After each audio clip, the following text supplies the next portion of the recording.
अस्सलाम वालेकुम गाइस, मेरा नाम है अली और मैं अपने channel daily horror stories by Ali से आपके सामने मौजूद हूँ। मैं उम्मीद करता हूँ आप सब खैरियत से हैं, खुश हैं और मुतमईन हैं। तो गाइस, दुनिया में आप जहाँ पे भी मौजूद हैं, आप सबको एडवांस में चांद मुबारक, एडवांस में ईद मुबारक। हो सकता है 1-2 दिन 3 दिन तक मैं स्टोरीज़ को अपलोड ना कर सकूँ। अगर टाइम मिला तो मैं ज़रूर अपलोड करूँगा, अगर नहीं हो सका तो उसके लिए एडवांस माज़रत है और मैं उम्मीद करता हूँ आपकी ईद बहुत अच्छी गुजरेगी। गैस, दुआओं में मुझे, मेरी फैमिली को याद रखिएगा। अल्लाह ताला हम सबको सेहत दे, ज़िंदगी दे, हम सबको कामयाबी दे। और जिन लोगों ने अब तक मेरे चैनल को सब्सक्राइब नहीं किया वो इसको सब्सक्राइब कर लें, लाइक करें और अगर हो सके तो अपने सर्किल में शेयर करें। अगर आप अपनी स्टोरीज़ को शेयर करना चाहते हैं, जो कि मेरे लिए बहुत इंपॉर्टेंट है, व्हाट्सएप कर सकते हैं, ईमेल कर सकते हैं या अपनी आवाज़ में रिकॉर्ड करके भेज सकते हैं। गैस, आज की जो पहली स्टोरी है ये हमें आमिर साहब ने भेजी है और ये बताते हैं कि 2019 और 20 में ये बहरिया टाउन इस्लामाबाद में रहा करते थे। ये एक ऐसे घर में रहते थे जो ग्राउंड +1 पे मुश्तमिल था और इनका जो घर था वो किराए पे था। ये बताते हैं कि ये और इनकी फैमिली किसी एक मैरिज में, किसी एक शादी में इनवाइटेड थे और ये जो शादी थी ये किसी दूसरे मोहल्ले में या किसी दूसरे शहर में थी। अब आपको पता है कि शादियों में जब आप जाते हैं तो टाइम का कुछ पता नहीं होता। जाने का टाइम होता है, आने का कुछ नहीं कह सकते। कभी 2 बज जाते हैं, कभी 3 बज जाते हैं और कभी कभी तो सुबह हो जाती है। तो वैसे ही ये बताते हैं कि हम लोग शादी से जब निकले तो रात के तकरीबन 2 या 2:30 बजे का टाइम था।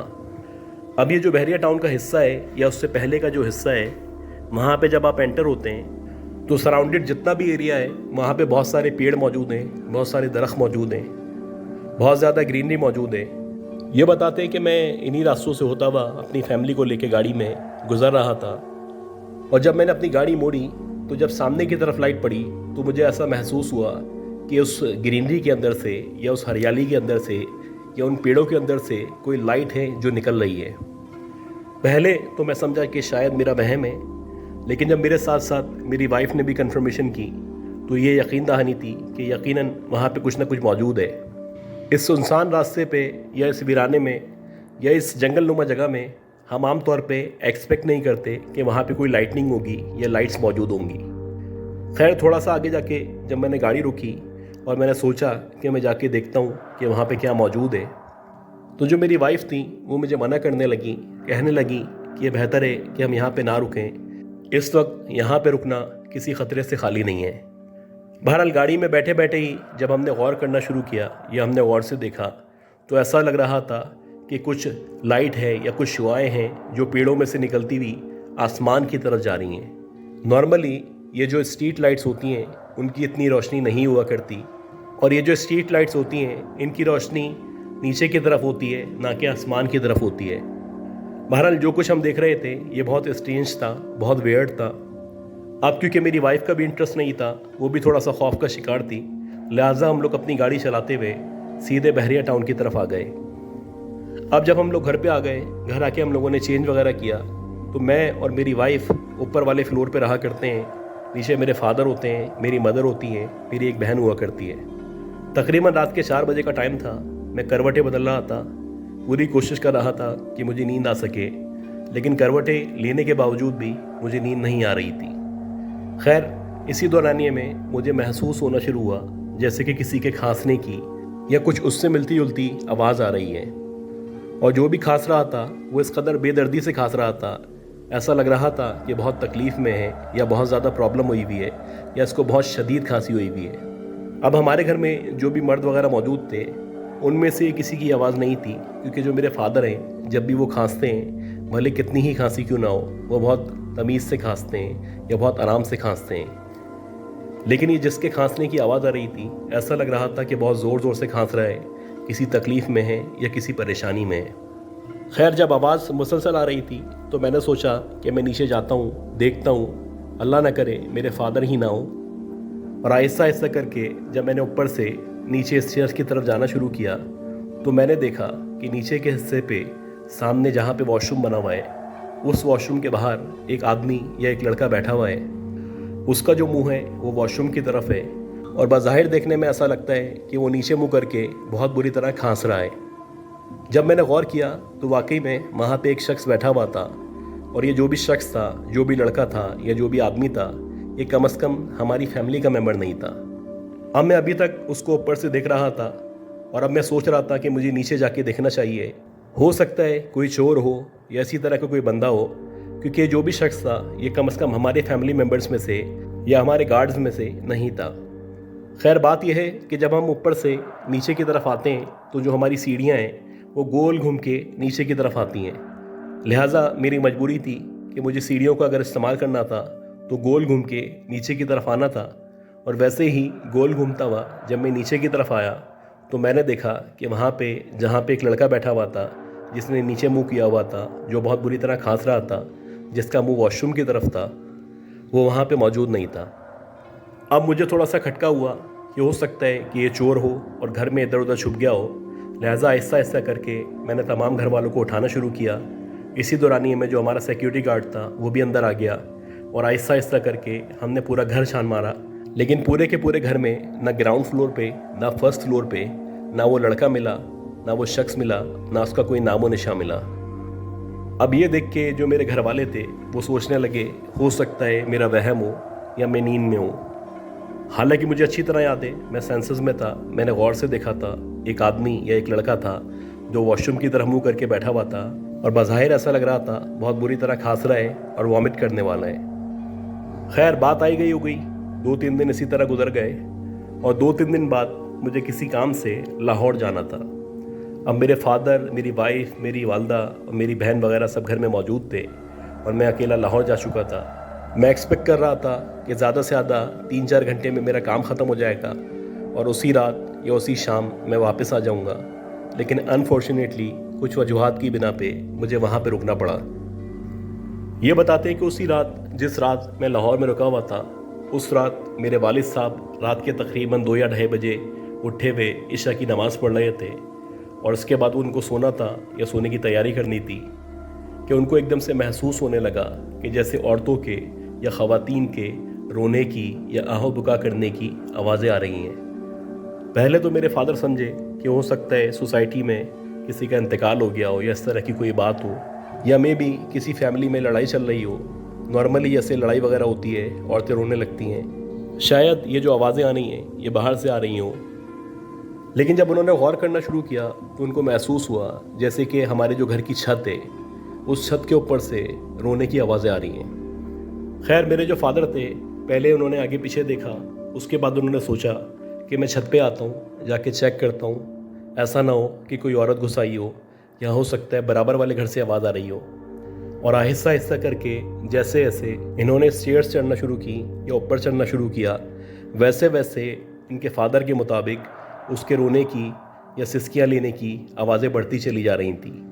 آہستہ آہستہ کر کے ان کے فادر جب چھت پہ پہنچے تو انہوں نے دیکھا کہ سامنے یعنی جہاں پہ پانی کی ٹنکی موجود ہے اس ٹنکی کے برابر میں ایک ٹیبل پڑی ہوئی ہے۔ اس ٹیبل کے اوپر ایک بھیانک شکل کی عورت بیٹھی ہوئی ہے جس کے بکھرے بکھرے سے بال ہیں، اور اس کی جو آنکھیں ہیں لال انگاروں کی طرح چمک رہی ہیں، اور ایسا لگ رہا ہے کہ وہ بہت شدید یا بری طرح رو رہی ہے۔ خیر ان کے فادر نے جب اس عورت کو دیکھا یا اس کی شکل کو دیکھا یا اس کی آنکھوں کو دیکھا تو ان کو اندازہ ہو گیا کہ یہ کوئی انسان نہیں ہے، کوئی نارمل مخلوق نہیں ہے، یقیناً یہ کوئی دوسری مخلوق ہے۔ اب کیونکہ یہ بزرگ تھے، نمازی پرہیزگار تھے، بہت اسٹرانگ تھے، انہوں نے وہیں پہ کھڑے کھڑے بجائے اس کے کہ مڑتے یا واپس بھاگتے جو بھی ان کو آیت وغیرہ آتی تھی، خاص طور پہ سورہ بقرہ پڑھنا شروع کر دی۔ جیسے ہی انہوں نے سورہ بقرہ کی تلاوت کرنا شروع کی، ویسے ہی وہ جو عورت تھی یا وہ جو لڑکی تھی دیکھتے ہی دیکھتے ان کے فادر کے سامنے ایک دم سے ہوا میں غائب ہو گئی۔ اب جیسے ہی وہ غائب ہوئی تو ان کے فادر نیچے آئے، نیچے آ کے انہوں نے اپنی وائف کو یعنی ان کی مدر کو انفارم کیا، پوری فیملی کو انفارم کیا، اور سب کو اندازہ ہو گیا کہ اس گھر میں کچھ نہ کچھ ایسی ایکٹیویٹیز ہو رہی ہیں، کچھ نہ کچھ ایسے معاملات ہو رہے ہیں جو کہ نارمل نہیں ہیں۔ یہ بتاتے ہیں کہ اسی طرح ایک دفعہ ایسا ہوا کہ ان کی جو بہن تھی وہ اپنے پیپرز وغیرہ کی تیاری کر رہی تھی۔ نارملی جب آپ پیپرز وغیرہ کی تیاری کرتے ہیں تو آپ کو ٹائم کا نہیں پتہ ہوتا، اسی طرح ان کی بہن جو تھی وہ مسلسل پڑھ رہی تھی، ان کو پتہ ہی نہیں چلا کہ اس دورانیے میں رات کے 3 بج گئے۔ اب رات کے 3 بجے کا ٹائم تھا، ان کی جو سسٹر تھیں وہ مسلسل اپنے پڑھنے میں لگی ہوئی تھی۔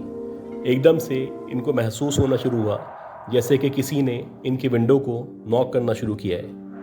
पहले तो इनको लगा कि शायद इनका वहम है, लेकिन जब इनको कन्फर्मेशन हुई तो इन्होंने सोचा कि मैं जाके देखती हूँ। और जैसे तैसे आहिस्ता आहिस्ता करके जब ये खिड़की के करीब पहुँची तो इन्होंने देखा कि खिड़की के बाहर की तरफ एक तकरीबन 5 या 6 साल का बच्चा है जो खड़ा हुआ है और वो इनको देख के मुस्कुरा रहा है।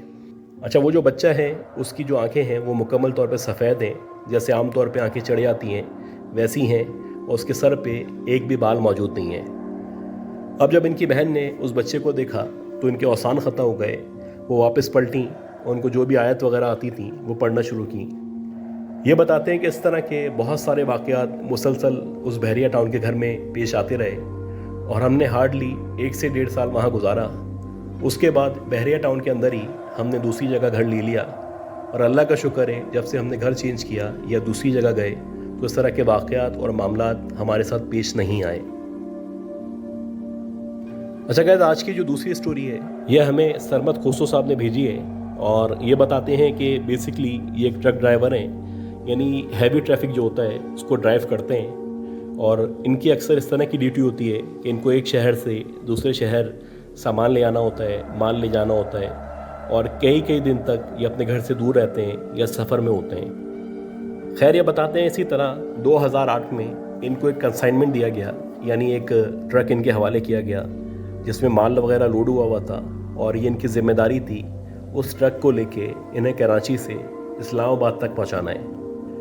ये बताते हैं कि जब ट्रक के अंदर माल लोड होता है या हैवी माल होता है या हैवी चीज़ें जो है वो आप एक जगह से दूसरी जगह ट्रांसपोर्ट कर रहे होते हैं तो ट्रक की जो स्पीड होती है वो आपकी ज़िम्मेदारी होती है कि वो आप स्लो रखें, क्योंकि अगर आप तेज़ चलाएंगे या तेज़ चलाने की कोशिश करेंगे उसमें 2-3 चीज़ें हो सकती हैं। एक तो बहुत बड़े एक्सीडेंट हो सकते हैं क्योंकि ब्रेक आपका काम नहीं करेगा, और दूसरी चीज़ ये है कि ट्रक को आप सही तरह से बैलेंस नहीं कर सकते। खैर, बैक टू स्टोरी। ये बताते हैं कि मुझे कराची से इस्लामाबाद जाना था और मैं निकल गया यहाँ से कराची से आहिस्ता आहिस्ता करके। कराची से होता हुआ हैदराबाद, हैदराबाद से मज़ीद आगे और मज़ीद आगे, इस तरह तकरीबन मैं रानीपुर तक पहुँच गया। अब जब मैं रानीपुर पहुँचा तो रात के तकरीबन 2:15-2:30 बजे का टाइम था और ट्रक ड्राइवर के साथ आम तौर पे एक ना एक शख्स मौजूद होता है जो उसकी हेल्प के लिए या ड्राइविंग करने के लिए या उसके सहारे के लिए उसके साथ हुआ करता है। इसी तरह इनका एक छोटा कज़न था, वो इनके साथ मौजूद था। उसकी उम्र तकरीबन 17 से 18 साल थी। जब ये ड्राइव कर रहे थे तो इनका जो कज़न था, क्योंकि रात हो चुकी थी, वो पीछे जाके जो पीछे का हिस्सा होता है सो गया था। ये बताते हैं कि जैसे ही हम रानीपुर के करीब पहुँचे तो रानीपुर के ऊपर उस रोड पे मैंने देखा कि एक औरत है या एक लड़की है जो मुझे नज़र आ रही है और शायद वो कोई इशारा कर रही है। आहिस्ता आहिस्ता करके जब ट्रक उसके करीब पहुंचा तो मैंने देखा उस लड़की ने येलो कलर के कपड़े पहने हुए हैं और हाथ से वो कोई इशारा कर रही है। अब आहिस्ता आहिस्ता करके जब हमारा ट्रक उसके मज़ीद करीब पहुंचा तो ऐसा लगा जैसे कि वो लिफ़्ट मांग रही है या लिफ़्ट मांगने का इशारा कर रही है। रात के तकरीबन 2-2:30 बजे का टाइम था और ज़ाहिर सी बातें मैं मैच्योर था। मुझे पता था कि इस तरह कभी भी किसी भी औरत को लिफ्ट नहीं देनी चाहिए, लिहाजा मैंने टोटली उसको इग्नोर किया और उसके सामने से ट्रक लेता हुआ गुज़र गया। ये बताते हैं कि जैसे ही मैं उसके आगे से गुज़रा और मज़ीद आगे गया तो बैक व्यू मिरर में सारा नज़र आ रहा होता है कि कौन खड़ा हुआ है या उसके साथ कोई और लोग तो मौजूद नहीं है। जब मैंने बैक व्यू मिरर में देखना शुरू किया तो वो जो औरत थी या वो जो लड़की थी जो अभी मुझे नज़र आ रही थी, जो मुझसे लिफ्ट मांग रही थी, वो मुझे बैक व्यू मिरर में नज़र नहीं आ रही थी। खैर, मैंने सोचा कि हो सकता है कि यहाँ साथ में जो झाड़ियाँ वगैरह मौजूद हैं या दरख्त वगैरह मौजूद हैं उनमें जाके बैठ गई हो, क्योंकि मैंने उसको लिफ्ट नहीं दी थी। आहिस्ता आहिस्ता करके मज़ीद तकरीबन आधे से पौन घंटे मैंने अपना ट्रक चलाया और आगे जाके एक ढाबा आया। जब एक ढाबा आया तो मैंने सोचा कि यहाँ पे उतर जाता हूँ, उतर के चाय पी लेता हूँ, नाश्ता वगैरह कर लेता हूँ। ये बताते हैं कि जब मैंने ट्रक वहाँ पे रोका तो उसके बाद जो मेरे साथ लड़का मौजूद था या जो मेरा हेल्पर था या जो मेरा पार्टनर था, उसको मैंने आवाज़ दे के उठाया और उसको मैंने कहा कि अब नीचे उतर जाओ, नाश्ता वगैरह कर लो, और जब हम दोबारा ट्रक चलाएँगे तो ये तुम्हें चलाना है अब, क्योंकि मैं आराम करना चाहता हूँ। ये बताते हैं कि ये कहने के बाद मैं नीचे उतर गया, मेरा साथ जो पार्टनर था वो भी उतर गया। हम वहाँ पे गए, वहाँ जाके हमने नाश्ता वगैरह किया, चाय पी। वहाँ पे इक्का दुक्का लोग मौजूद थे, क्योंकि रात के इस पहर में नॉर्मली इतने लोग नहीं हुआ करते।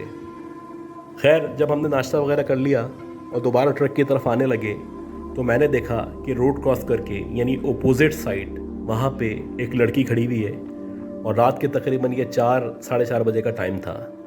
آہستہ آہستہ کر کے جب میں مزید آگے بڑھا اور میں نے غور کیا تو میں یہ دیکھ کے حیران رہ گیا کہ وہی لڑکی تھی جس کو ابھی کچھ دیر پہلے میں نے دیکھا تھا اور جس کو میں نے لفٹ دینے سے انکار کر دیا تھا۔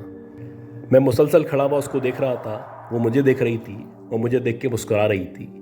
میں بڑا حیران تھا کہ اتنا دور آنے کے بعد بھلا یہ عورت، یہ لڑکی یہاں پہ کیسے آ سکتی ہے۔ خیر ایک چیز یہ بھی تھی، ہو سکتا ہے کسی اور سے اس نے لفٹ مانگی ہو اور لفٹ لینے کے بعد اس کے ساتھ بیٹھ گئی ہو اور یہاں آ کے اتر گئی ہو۔ خیر میں نے اس کو نظر انداز کیا، اپنا جو پارٹنر تھا اس کو بولا کہ بیٹھو، ٹرک چلاؤ، میں تمہارے ساتھ بیٹھ جاتا ہوں، کیونکہ مجھے ایسا لگ رہا تھا کچھ ہونے والا ہے یا کچھ غلط ہے۔ حالانکہ میرا ارادہ یہ تھا کہ میں پیچھے جا کے لیٹ جاؤں گا اور یہ اکیلا ٹرک چلاتا رہے گا۔ یہ بتاتے ہیں کہ پورا راستہ اسی طرح ہم چلتے رہے، آہستہ آہستہ کر کے صبح ہو گئی اور پھر ہم پنجاب کے اندر انٹر ہو گئے۔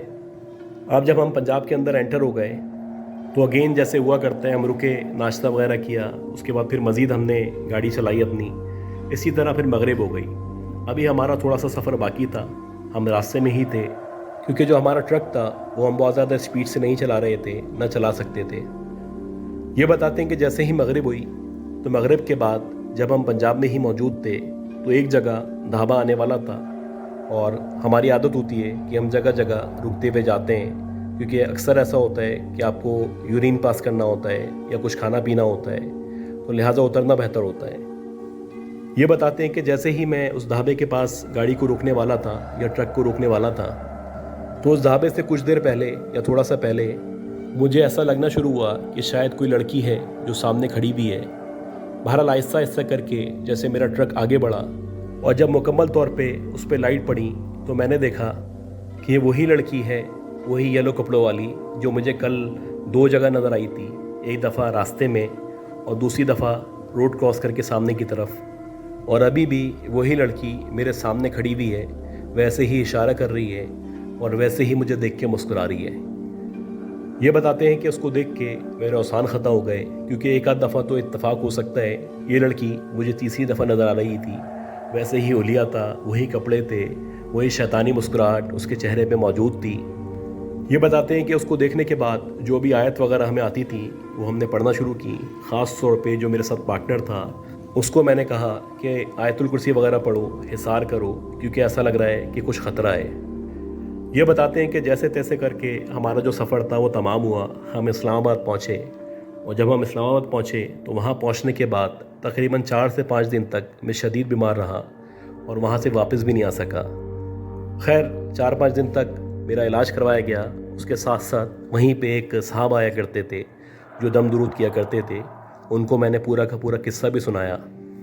وہ یہ سارا قصہ سننے کے بعد کہنے لگے کہ یقیناً ایسا ہی ہے کہ تمہیں جو عورت یا لڑکی نظر آ رہی تھی جو تم سے لفٹ مانگ رہی تھی یا جو تمہارے ساتھ ٹرک میں بیٹھنا چاہ رہی تھی، وہ کوئی نارمل لڑکی نہیں تھی، یقیناً یہ کوئی دوسری مخلوق تھی، اور اللہ کا شکر ہے کہ تم نے ایک بار بھی گاڑی نہیں روکی۔ ہو سکتا ہے کہ تم گاڑی روکتے، تم اس کو بٹھاتے، اس کے بعد تمہارے ساتھ کوئی حادثہ ہو جاتا۔ یہ بتاتے ہیں کہ اکثر حادثات کے پیچھے اسی طرح کے واقعات ہوا کرتے ہیں۔ ٹرک ڈرائیورز کو مختلف طریقوں سے ڈائیورٹ کرنے کی کوشش کی جاتی ہے یا ان کو مینٹلی ڈسٹرب کرنے کی کوشش کی جاتی ہے تاکہ وہ ڈسٹریکٹ ہوں اور ایکسیڈنٹ ہو جائے۔